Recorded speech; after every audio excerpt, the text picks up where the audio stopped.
Je suis à côté de Colette Sylvestre. Merci de m'accueillir de nouveau chez vous, chère J'en Colette. suis ravie. Et moi, Je donc. n'attendais que ça. Ah bah, quand même, ça fait déjà un an, donc. Un an déjà. Alors, on a beaucoup discuté la fois précédente. Oui. On a trouvé tous vos ouvrages. On en a montré pas mal, en tout cas. Oui. On a bien avancé. Et là, il est intéressant de voir quelle est l'actualité de Colette Sylvestre. Parce qu'il y a encore un livre qui est sorti, La Coquine. Exactement, un nouveau livre auquel j'ai pris beaucoup de plaisir à faire. Les 21 portes. Les 21 portes du tarot de Marseille. C'était un vrai bonheur de faire ce livre. Voilà. Alors, je lis. Colette Sylvestre, Les 21 portes des arcanes du tarot de Marseille et d'Oswald Wirth. Wirth. Bon, chacun le dira comme il le veut, mais c'est vrai que c'est deux tarots qui sont pratiquement identiques, puisqu'ils ont les 22 arcanes majeures avec les mêmes symboles, mais avec quand même quelque chose de plus, puisque le tarot d'Oswald Wirth, qui a quand même des symboles francs-maçonniques, des symboles un peu plus ésotériques et un peu plus riches que le tarot de Marseille. Voilà. Donc, le tarot de Marseille est plus ancien aussi, parce que Wirth, il est 1880 ou des trucs comme ça. Oh, j'ai bien appris ma leçon. Très bien. Alors, on n'a pas dit dans quelle maison d'édition se trouve cet ouvrage magnifique, magnifiquement bien illustré et imprimé. C'est bien de le souligner parce que certains livres, c'est pas terrible quand on a besoin de voir des photos. Et là, les couleurs sont très très bonnes. La typo et le papier, tout ça, c'est très très un bel ouvrage. Donc aux éditions Exergue. On félicite nos amis de chez Exergue. Absolument. Non, je reconnais qu'ils ont fait un livre magnifique. De qualité. Et qualité. Le papier, effectivement, les couleurs, tout a été bien présenté. C'est un très beau livre. Bon, voilà. Alors là, on a fait le téléachat. C'est bon, c'est fait. C'est un très beau livre. Alors, il est bien écrit aussi, faut dire. Oui, parce que qui l'a écrit alors? C'est pas une Colette Sylvestre. Et oui, c'est moi, encore une fois. Oui. J'ai encore trouvé quelque chose à dire sur le tarot. Alors, c'est vrai qu'on me pose souvent la question, mais comment ça se fait qu'il y a autant de livres et que chaque fois, c'est des choses différentes? Parce que le tarot est tellement riche qu'on peut faire tellement de choses à dire avec le tarot que j'ai trouvé encore quelque chose à dire. C'est fou ça. Puis je cherche, mais je vais encore trouver des idées. Plus de 30 livres et on continue. Alors là, il y a quand même un schéma, une mise en scène particulière parce qu'il faut passer par des portes. Il y a 3 portes particulières. Alors, c'est pas 3 portes particulières, c'est 21 portes. Oui, il y a 3 axes particuliers. Il y a 3 regards différents. Voilà, c'est 3 regards différents. C'est-à-dire que je fais partir le mât ou le fou. Certains disent le mât, d'autres disent le fou. C'est la carte numéro... Qui porte 0, qui porte pas de nombre. Et je fais partir ce mât, ce fou, et il va ouvrir les portes, une à une. Mais lui, il va ouvrir la première porte, il va donner son avis. Alors, le mât, il va avoir un regard très critique. Et puis, derrière lui, il va y avoir un novice, quelqu'un qui connaît rien au tarot, qui est dans le matériel et qui va aussi ouvrir cette porte et qui va donner son avis. Alors, ça va être un avis très positionné sur le plan matériel. Et puis, il y a un troisième qui va arriver, c'est le regard de l'initié, de celui qui a déjà une avance et une démarche spirituelle, et qui va également regarder, ouvrir cette porte et regarder et donner son avis. Donc il y a 3 regards, 3 avis différents. Quelque part à la fin, ils se rejoignent tous, bien entendu. J'ai mis aussi mon petit grain de sel, donc j'ai mis mon avis personnel, et je conclus en disant aux personnes, donnez votre propre avis, parce que maintenant il y a une synthèse à faire, à vous de dire comment vous percevez telle et telle lame, puisque vous ouvrez la porte comme tout le monde. Voilà. Oui, il y a un petit peu de place pour noter ces petites pensées. Bon, alors donc 21 portes, donc 21 chapitres. Oui. Mais il y a 22 lames. C'est le 22e, c'est le fou, qui porte le nombre 0, et c'est lui qui prend le chemin, c'est lui qui va conduire. Donc forcément, c'est le mât qui est le joker, et qui va ouvrir les portes une à une. Alors, je fais quand même un petit chapitre sur le mât en finale, parce qu'il a quand même droit à quelque chose. Il a bien travaillé, il a ouvert les portes, il a donné son avis. Donc à la fin, je donne aussi une petite information sur ce personnage qui n'a rien de fou, parce que c'est un créatif, c'est quand même un être intelligent et c'est un être spirituel, mais qui présente des aspects très fantaisistes et un peu fou, quoi, tout simplement. Oui, mais derrière le fou, derrière le fantaisiste, se cache le sage. Voilà. Voilà, donc c'est C'est un vrai passionnant. bonheur de faire ce parcours. C'est très riche parce que chacun va pouvoir trouver quelque chose qui va lui ressembler. Mais alors, Ça comment on va peut faire être- ça, Colette? Parce que je comprends pas bien.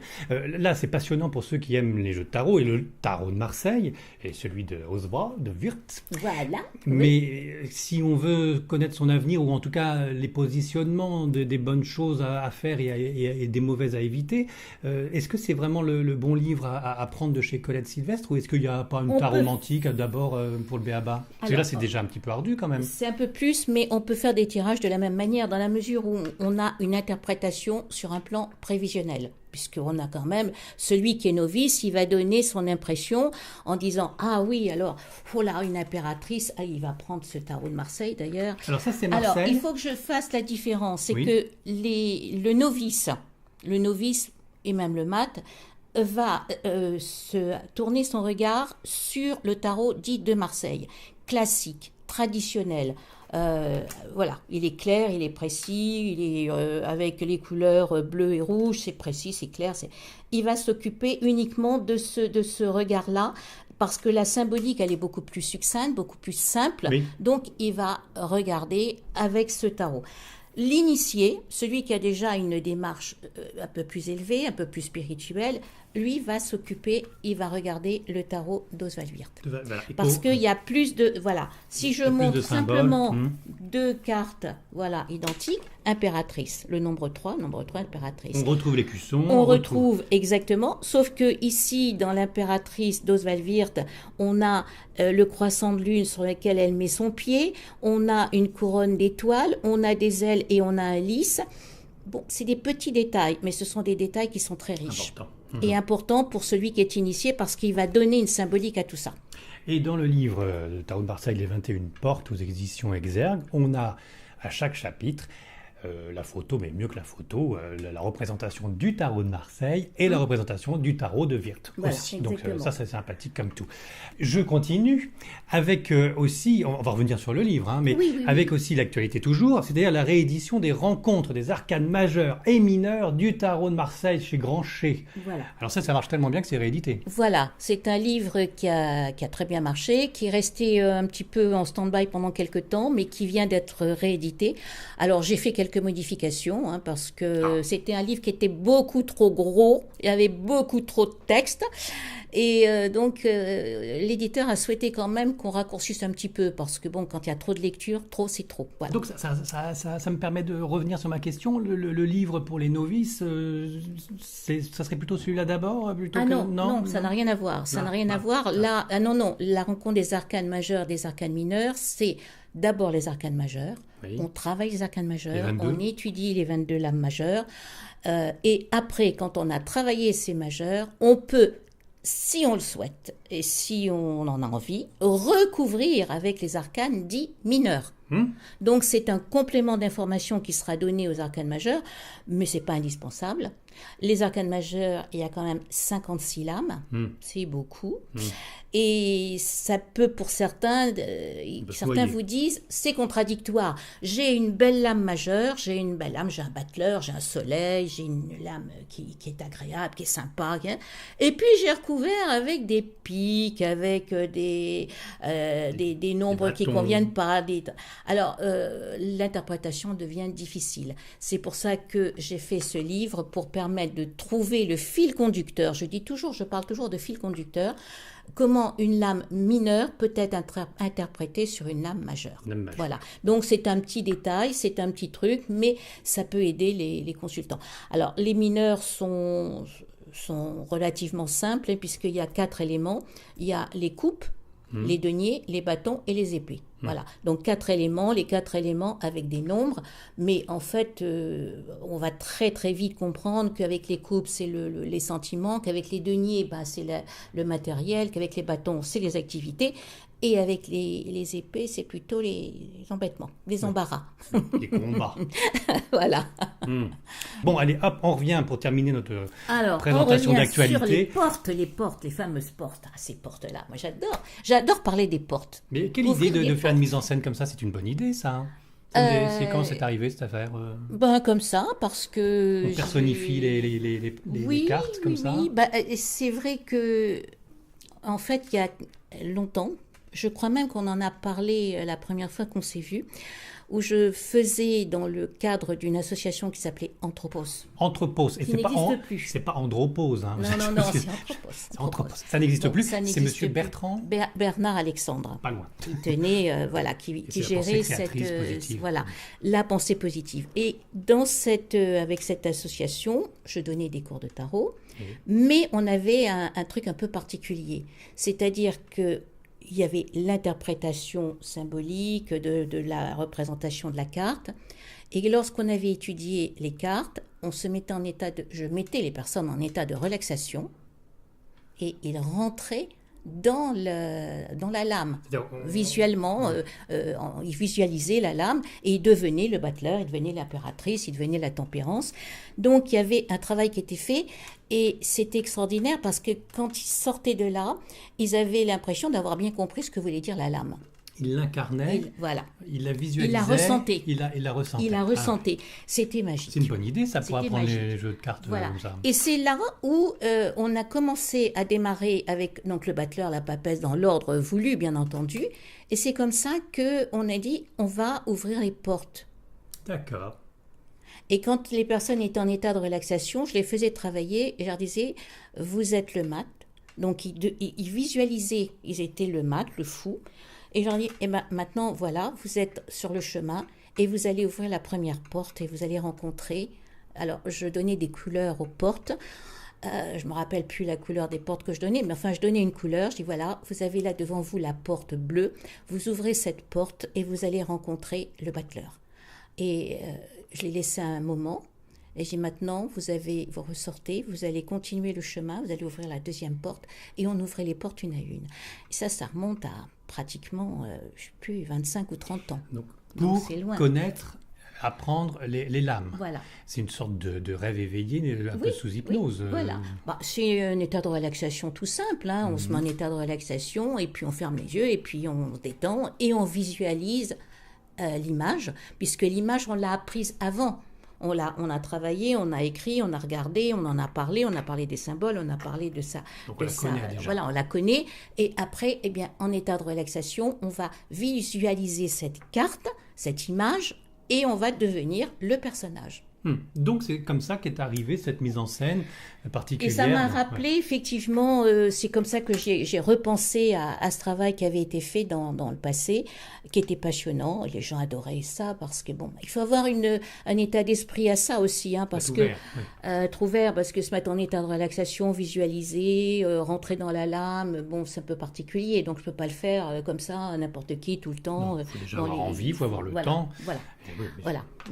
Donc c'est pour ça que c'est arrivé comme ça quand on m'a posé la question. Enfin, je dois dire que c'est Monsieur Trédaniel que j'avais rencontré au Salon du Livre, que je connais aussi depuis très longtemps quand même, qui m'a dit, quand est-ce que vous me faites quelque chose? Quand est-ce que vous allez m'écrire un petit quelque chose Alors c'est vrai que j'écris beaucoup et c'est comme ça qu'il y a eu tac. On va le faire comme ça. Allez, les portes à ouvrir, parce que je voulais pas faire un tout à l'emploi, comme j'appelle moi, pour les éditions de Monsieur Guy Trédaniel. Voilà. Je voulais quelque chose de supérieur, de mieux. Je dis pas que les autres, ce que j'ai fait, c'est pas bien, mais disons qu'il y a différentes manières d'aborder le tarot, différentes manières d'écrire sur le tarot, et je sais que en majorité, on demande, excusez-moi du terme, du tout à l'emploi. Oui, pratique, rapide, etc. Pratique, facile. C'est ma question, quel est le livre le plus simple? Voilà, parce qu'on a besoin de comprendre, on a besoin de savoir qu'est-ce que les lames veulent dire et comment on va poser des questions. On a envie d'avoir une réponse à ces questions. Quand on tire le tarot, c'est parce qu'on a des interrogations, on est mal, on a des doutes, on a des incertitudes, il y a un questionnement qui est là. Alors, si en tirant 3 lames, 4 lames, 5 lames, on va avoir la réponse, tout au moins un message, on est content. Mais ce message, on va l'avoir en regardant l'écriture, ce qu'a donné le livre.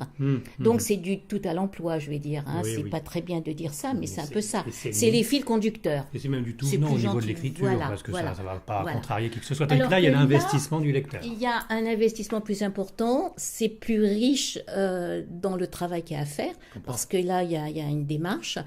Mais qu'est-ce qu'on va faire? Eh bien, on peut faire des tirages de la même manière qu'avec les autres livres. On va tirer un tarot, on va faire un tirage à 4 cartes, à 3 cartes. Il y a des exemples qui sont donnés. On peut faire ces tirages et on va les interpréter à sa manière en se reportant aux indications du fou, du novice ou du spirituel. Mais à sa manière. Et à sa manière. Surtout. Voilà, on va faire sa synthèse. C'est un peu comme l'interprétation des rêves. Parce que le dictionnaire de l'interprétation des rêves, c'est complètement zéro. Ça dépend de notre symbolique à nous, personnelle. Absolument. Donc voilà, c'est Ce pareil. qui fait que quand vous posez, en finale, vous posez une question, peut-être une question très basique, est-ce que je vais améliorer ma situation financière? Mettons, on fait 4 cartes. Eh bien, ces 4 cartes, le mat, il va donner une interprétation à sa manière. Le novice va donner à sa manière et le spirituel va le donner aussi à sa manière. Mais dans les 3 cas, si on analyse bien, on va tomber sur la même réponse, mais le vocabulaire sera différent. Oui. C'est une question de vocabulaire. On va parler différemment. On va avoir un vocabulaire nuancé selon qu'on est dans le matériel. On va dire « Ah, le soleil, c'est formidable, c'est la prospérité, la richesse ». L'autre, il va dire « Oui, ben voilà, je vais avoir plus d'épanouissement et plus d'aisance dans ma vie matérielle ». Et l'initié qui va dire « Je vais être illuminé, je vais avoir une illumination dans mon existence. C'est une richesse qui n'est pas seulement matérielle, mais qui est aussi une richesse spirituelle ». Voilà. Voilà. Je comprends donc que finalement, parce que ma question récurrente, c'était quel était le livre pour s'initier au tarot de Marseille. Finalement, c'est celui-là. Il n'est pas compliqué du tout parce qu'il va répondre directement au lecteur en fonction de sa situation personnelle. S'il est illuminé, spirituel, ou s'il est juste un peu foufou comme le mât. Et donc, voilà, c'est vraiment une bonne approche et connaissance du tarot avec donc cet ouvrage, les 21 portes des arcanes du tarot de Marseille et du fameux Oswald Wirth, édition Exergue. On peut demander aussi, et ça je le fais souvent en travaux pratiques, je vais dire, où je demande simplement aux gens, je l'ai fait plusieurs fois, donc aux personnes qui viennent, quand on ouvre un livre, on ouvre le livre, on ouvre une porte. Et oui. Donc, il y a une interprétation qui est donnée systématiquement. Oui. Vous avez ouvert telle porte, donc actuellement, voilà ce qu'il vous est conseillé de faire, voilà ce qui vous est... Là, si j'ouvre la porte du pape, eh bien, la porte du pape, c'est être bienveillant, être à l'écoute des autres, être indulgent. C'est tout à fait moi. Voilà. On peut ouvrir une porte où on va ouvrir une autre porte. Attention au courant d'air au bout d'un moment, quand même. Voilà. On peut ouvrir une porte comme ça, qui est la roue de fortune. On va dire, bon, c'est le moment, effectivement, de rebondir. Vous êtes dans une phase de dynamisme et d'enthousiasme. C'est le moment de savoir saisir les opportunités qui vont se présenter. Chaque fois, il y a une porte qui s'ouvre et une porte va donner une information. Ça me parle bien, c'est un message. Vous me faites un tirage, là, c'est pour moi, ça ou non, ça peut. Ah oui, ça me parle. On ouvre une porte et on a une porte ermite, C'est le moment de prier, de méditer, peut-être de réfléchir, de prendre un peu de temps pour soi, prendre un temps de pause, un temps pour soi, un temps d'analyse et de réflexion. Donc voilà. Alors c'est momentané, c'est sur la journée, c'est sur la semaine, c'est peu importe. Mais ouvrir une porte, c'est un message qui nous est donné. Donc j'ai compris, on n'est pas obligé d'avoir le jeu, on peut le faire avec le livre. Regardez, hop, j'ouvre une porte. Zlop. Ah ben je suis sur le regard de l'initié, mais c'est le pendu. Alors le pendu, c'est le don de soi, c'est savoir s'investir, c'est aussi la résignation, mais c'est aussi la générosité. Ah ben ça va. C'est la générosité, c'est le pendu, don de soi. Comme mot, c'est pas terrible. Non, mais il est alors le sacrifice est une semence riche qui porte toujours ses fruits. D'où ça vient ça? Ah ben de moi. C'est joli ça. Ça mérite d'être répété. Le sacrifice est une semence riche qui porte toujours ses fruits. Oh, c'est beau, ça. N'est-ce pas? Donc vous avez, en ouvrant la porte du pendu, voilà, on a ouvert le don de soi, la générosité, l'investissement. Alors l'investissement, voilà. Ou c'est un investissement important au niveau matériel, ou c'est un investissement important dans la carrière, ou c'est un investissement important sur le plan humanitaire. Donc le don de soi, c'est l'humanité. ou sur le plan Et de spirituel. l'amour aussi. Donc finalement, voilà, on s'investit, Oui. on donne de soi sans rien attendre en échange. Bah oui, mais Colette, c'est pas très très précis non plus. Hein. Alors là, hop, on voit le pendu de Marseille. Voilà. Et puis 2 pages plus loin, hein, On comme on a l'a vu tout à celui l'heure, on de- voit celui de Wirth. Voilà. Bon, ça, je disais, c'est pas très très précis non plus quand même. Alors comment on fait pour avoir un peu plus de précision, pour savoir quelle est l'ouverture, le sacrifice qu'on doit faire, etc. On tire d'autres cartes ou Eh ben, comment fait-on? on tire d'autres cartes évidemment Et ça par peaufine. voilà. Absolument, ça va affiner l'interprétation, ça va donner des plus et ça va aider peut-être. Mais ouvrir une porte, c'est magique. Oui, mais de temps en temps, il faut peut-être les refermer aussi. Parce que... c'est la- Ah oui, ouvrir une porte, c'est magique parce que ça veut dire quelque chose. Là aussi, on en a parlé, je pense, la dernière fois. C'est qu'il suffit d'ouvrir, on parle de la Bible souvent, on ouvre un livre, on ouvre la Bible, on pose une question hein, et on met son doigt et on a la réponse. Oui. C'est ce qu'on dit. c'est ce qui marche. Et c'est ce qui marche. Alors, c'est pas facile, hein, deux fois, hein, parce que quand on lit, hein, on n'est pas sûr d'avoir compris ce qu'on a bien voulu nous dire. C'est pas évident. C'est plus facile avec une lame de tarot. Oui, je vois. Parce que la lame de tarot, c'est une image. Et l'image, elle est plus parlante que des fois les textes de la Bible. Mais hein. le tarot, que ce soit le livre ou les jeux de cartes, ne sont rien sans la personne qui veut interpréter et qui a besoin d'avoir un dialogue à lui-même. D'accord, tout Hein, à c'est fait. ça. C'est Hein. ça. On se pose une question et c'est juste Voilà. un moyen de pouvoir avoir sa réponse. Absolument. Oui. Comme pas mal de livres d'ailleurs. Oui. Bien. Alors, il y a d'autres livres. Dites donc, qu'est-ce que c'est que tout ça là, Alors, là, ça, alors ces livres-là, c'est des livres que je n'ai pas fait toute seule. Mais on les a déjà vus, non, la Mais dernière on fois en a plus ou moins parlé, Oui. je pense. Ce sont des ouvrages que... Tarot et Chakra, je me souviens qu'on en avait parlé. Donc ça, c'est coécrit avec Karine Sylvestre, Voilà. votre fille. Voilà, Et c'est aux éditions Grancher. voilà. Mais- Les anges Ah, ça, gardiens on n'en a pas parlé. aussi. Les anges gardiens, donc, que j'ai... C'est Karine qui est beaucoup plus branchée sur les anges que moi-même. Chez Pictos, alors attendez, voilà, c'est Trajectoire, comment Trajectoire. dialoguer avec ces anges gardiens Voilà. par Karine et Colette Voilà. Sylvestre. Ah oui, rien à voir avec les cartes là. Hein. Ah, rien à voir. Ça, c'est les anges. Les Hop anges, là, les c'est pour moi ça. anges. Invoquer le bon saint. Parce Ah que oui, c'est encore Karine. C'est Karine et Colette, toujours. Alors, moi, j'ai fait les prières et Karine a fait les recherches au niveau des saints. Donc, on a travaillé en collaboration, bien sûr. J'imagine. D'ailleurs, je vous interromps 2 secondes, mais il y a 3 prières dans ce livre chez Exergue à la fin. Oui. C'est des prières. Ça vient de vous, les prières? Oui. Oh, elles sont très Là jolies. aussi, toutes les prières dans ce livre-là, Pour les saints. pour les saints. Karine a fait les recherches par rapport aux saints, pour parler Leur pourquoi, vie, leur etc. vie. Hum. Et moi, j'ai fait toutes les prières. Ah, c'est fou. Mais vous les faites, vos prières, le soir Ah non, Parce que vous êtes plutôt pensée positive je créatrice, suis pensée positive, je suis... oui, je crois. Alors, c'est pour qui Mais- ces prières? Alors, si vous les faites pour vous, c'est pour, Bah, je c'est les pour ceux qui croient Je l'ai fait... Invoquer le bon saint. Invoquer le bon saint, absolument. Aux éditions Trajectoire, toujours. Bah Karine oui, mais Sylvestre. c'est vraiment... bon, Je comprends voilà. pas. Ploum. Je comprends pas.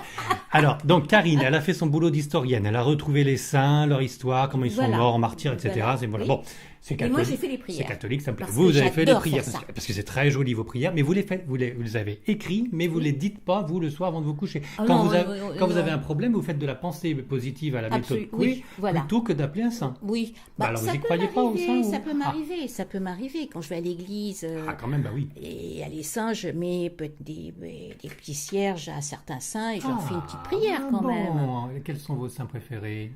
Oh, il n'y a pas de saint préféré. J'ai pas de saint préféré. Ça peut être Padoue, ça peut être Antoine, ça peut être Rita, Sainte Rita. Ça peut être... C'est selon l'église où je me trouve, je rentre et je suis attirée par telle ou telle. Alors, moi, oui, que chaque fois que je vois une église, je rentre. Hein. Bah oui. Là, c'est un petit peu, voilà, il y a une église, la porte est ouverte, je rentre. Et vous savez que souvent, les portes sont fermées. Oui, bah hélas, parce que maintenant, Voilà. les temps sont durs. Donc, Je quelquefois... m'insurge aussi contre les portes fermées, quelquefois- quels que soient les temples Oui, où on oui. peut se recueillir. Ouais, quelquefois, hop, je me dis, tiens, une église, là, tac, et la Hop, porte est c'est fermée. Ouais. Il y a des heures. Hein, il y a Faut pas des y voir heures Racine où- pour voilà. autant. Non. Alors, Donc, je reviens quand sur la prière avec les saints. Pour Oui. vous, c'est un petit peu comme la pensée positive. Chacun fonctionne comme il peut, mais c'est pas s'adresser directement aux saints qui existeraient encore. C'est s'autosuggestionner Pour moi, c'est toujours de l'autosuggestion.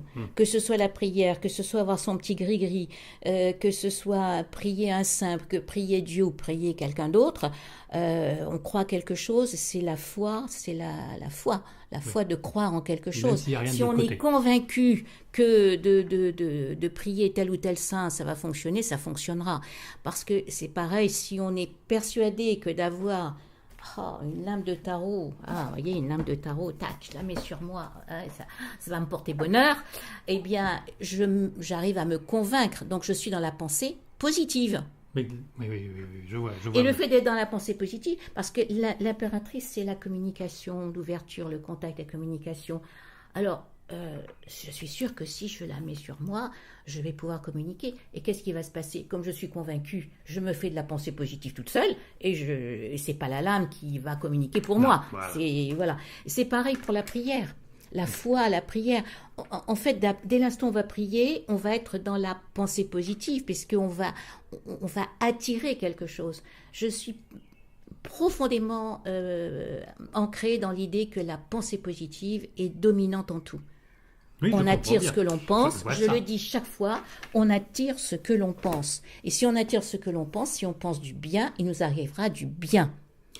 C'est mon idée. Maintenant, après, c'est déjà à la fin de notre entretien précédent, c'était sur le côté positif. Exactement. Bon, quand même, si je prie Jésus, je pense que j'ai la possibilité de me mettre en adéquation avec Jésus, et que où qu'il soit, ou avec un saint, et que où qu'il soit, puisqu'ils ont quand même vécu vraiment, on peut peut-être être en contact. Et c'est au-delà de la pensée positive. Vous voyez, là, on se met en contact. Oui, mais il y a un peu le spiritisme aussi. Mais bon. On peut très très bien, évidemment, on peut aussi aller plus loin, aller essayer de parler aux morts, aux personnes décédées, en étant convaincu qu'ils sont là-haut, qu'ils nous protègent, qu'ils sont là, et que si on leur demande de l'aide, ils peuvent peut-être venir nous aider. D'accord, il y a le côté pensée positive là-dessus, mais il y a aussi le spiritisme qui quand même démontre que même sans pensée positive de la part du patient, entre guillemets, celui qui veut, il y a quand même autre chose. Quelque chose qui peut se passer. C'est autre chose. Mais mais on va attirer parce qu'on l'a voulu, parce qu'on l'a pensé.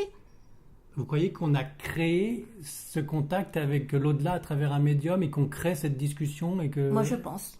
C'est un peu mon avis, mais je me trompe peut-être, donc je ne voudrais pas... Il doit y en avoir une part comme ça. Oui. Peut-être pas la totalité, mais ça doit marcher aussi comme ça. Je suis prudente là-dessus, je ne sais pas, mais disons que personnellement, je ne demande pas de l'aide aux personnes décédées. Ah. Non, je les laisse tranquilles. Oui, mais là c'est une autre croyance aussi, les laisser tranquilles. Voilà, tout simplement. Pourquoi on les dérangerait ? Pourquoi les dérangerait? Ils ont vécu leur vie, ils ont eu des joies, ils ont eu des peines, ils ont eu des douleurs, ils ont eu plein de choses. Ils ont vécu leur vie, qu'on leur foute la paix. Bon, ils sont peut-être contents de continuer d'être appelés. Mais on peut prier. Non, mais je prie pour eux. Quand je vais dans une église, je mets un cierge en leur disant que Dieu leur donne tout ce qu'ils ont besoin pour leur repos, qu'ils soient heureux, mais c'est tout. Le culte des ancêtres, c'est bien aussi. Je fais ça. Dans certains pays au Vietnam, on continue de donner à manger à ses ancêtres parce qu'on pense à eux. Moi, je pas les déranger. Je fais une prière et je mets un cierge. Bon, voilà. Très bien. Mais je leur dis pas, venez m'aider parce que je suis en difficulté. Non. En tout cas, la puissance de la foi, je retiens, c'est l'un des points, l'une des clés pour les histoires de portes, très importante, la puissance de la foi, et avoir foi en les cartes ou en autre chose permet de se parfaire. Puis croire en quelque chose, ça fait du bien. Avoir la foi en quoi que ce soit, je ne dis pas simplement la religion, mais croire, avoir la foi, c'est important parce que ça peut permettre effectivement de se sentir bien parce qu'on croit en quelque chose. Comme il faut croire en l'amour. Oui. Mais l'amour existe. Et voilà. On va pas me dire le contraire. Et voilà. Colette, donc rien que ça déjà, c'est important. Oui. Il faut toujours avoir un petit moteur qui tourne dans la tête. Merci pour cette actualité. On n'a pas encore tout dit de tous les livres, mais c'est certains livres de Karine Sylvestre, votre fille. Ce qu'on va faire, c'est qu'on va essayer de se retrouver avec votre fille qui sera encore mieux à même de répondre à ces livres et puis à tout ce qu'elle fait, parce que je crois qu'elle est thérapeute, tout ça, plein de choses. Merci pour cette actualité. Je reviens donc sur le présent, le dernier livre qui vient de sortir aux éditions Exergue. Les 21 portes du tarot de Marseille et d'Oswald Wirth. Voilà. J'ai envie de dire que ouvrir une porte de tarot, c'est ouvrir la porte du bonheur. Voilà. vous ouvrez une porte vous ouvrez la porte sur le bonheur. Ben voilà. Voilà. En tout cas, il faut les ouvrir en y pensant comme tel. Ah bah oui, complètement, c'est mieux. Merci beaucoup, Colette. Merci à toi et au plaisir encore qu'on se retrouve peut-être dans moins d'1 an. Ben Pourquoi oui, pas. on va se retrouver avec votre fille. Tiens, Voilà, À c'est bien. bientôt. À très bientôt.